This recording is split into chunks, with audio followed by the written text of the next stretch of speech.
Hello students, myself Milan Patel, Associate Professor at LJIET Institute of Engineering and Technology.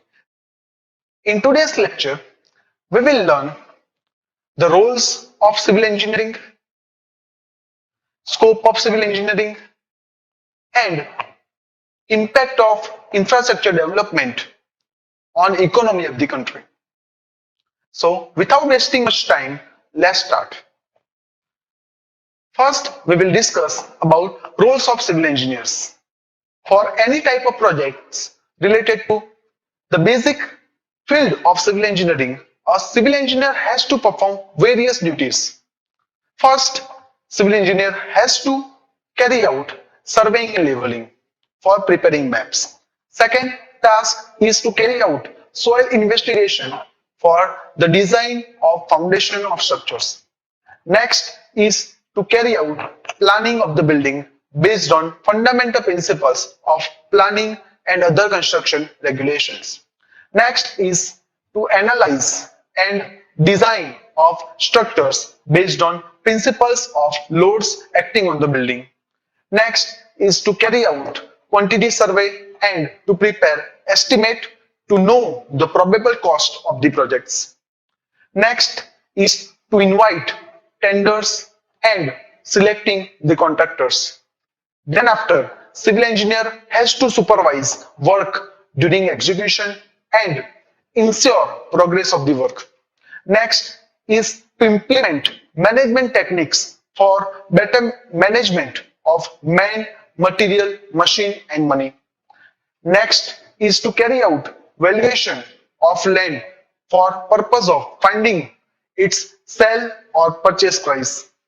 And the last is to demolish any structure is also the role of civil engineer.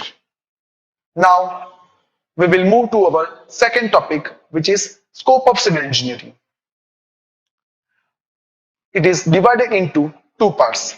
First is according to field of work, area of services and type of structure, and second is according to function of civil engineering. First, discuss according to field of work, area of services and type of structure. Here you can see the building construction of heavy structures, geotechnical engineering, transportation engineering, water resource engineering, environmental engineering and town planning. It means these all are branches of civil engineering which already discussed in last lecture. Second is according to function of civil engineering, which basically done on table or in the office. In first is surveying. It is used for setting out of works and for preparing map of land. Measurement of distances and angles are taken with surveying instruments like chain, tape, theodolite, compass, total station and GPS, etc.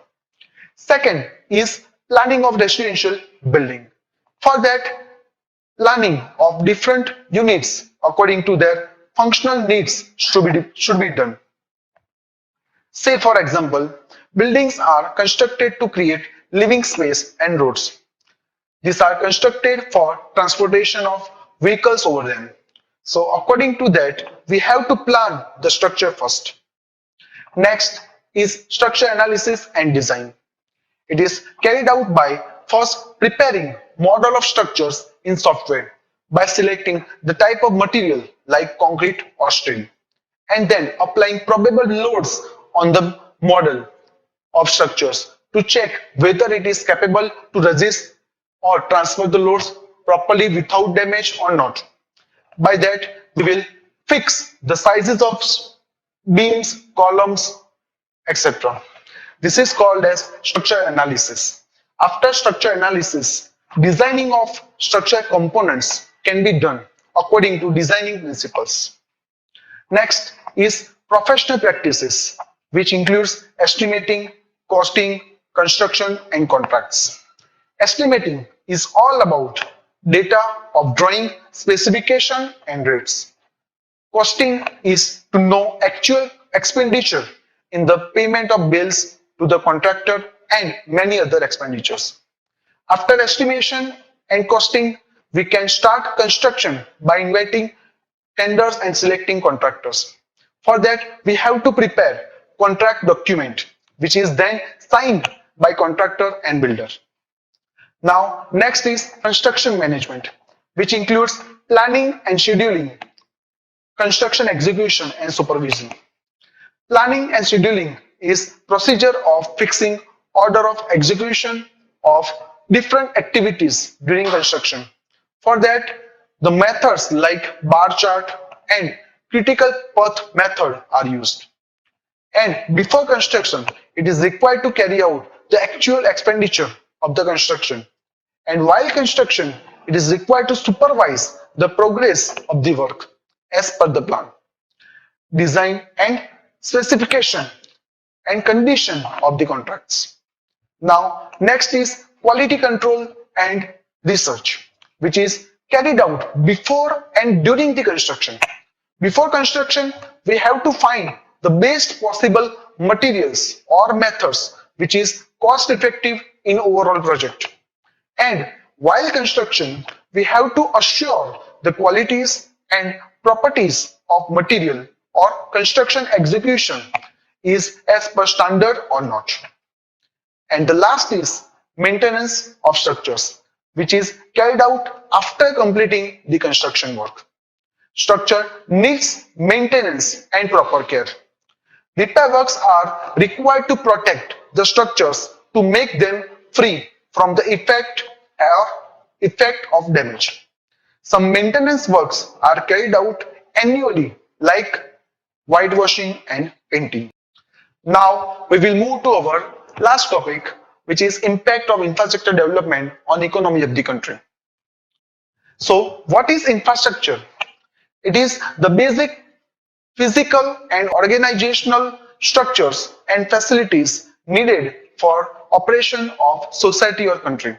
It covers facilities like water resource project, power generation, transmission and distribution, telecommunication and postal facilities, banking facilities, science and technology, transportation, etc. It is the backbone of nation's progress. It is the main engine of economic progress. For economic and industrial development of nation, infrastructure development is a basic and prime need. Well-developed infrastructure facilities attracts foreign investments and industries, which is the key to development of any nation. There are two ways to measure infrastructure development.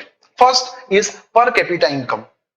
It is the average income of normal residents of a country in a particular year.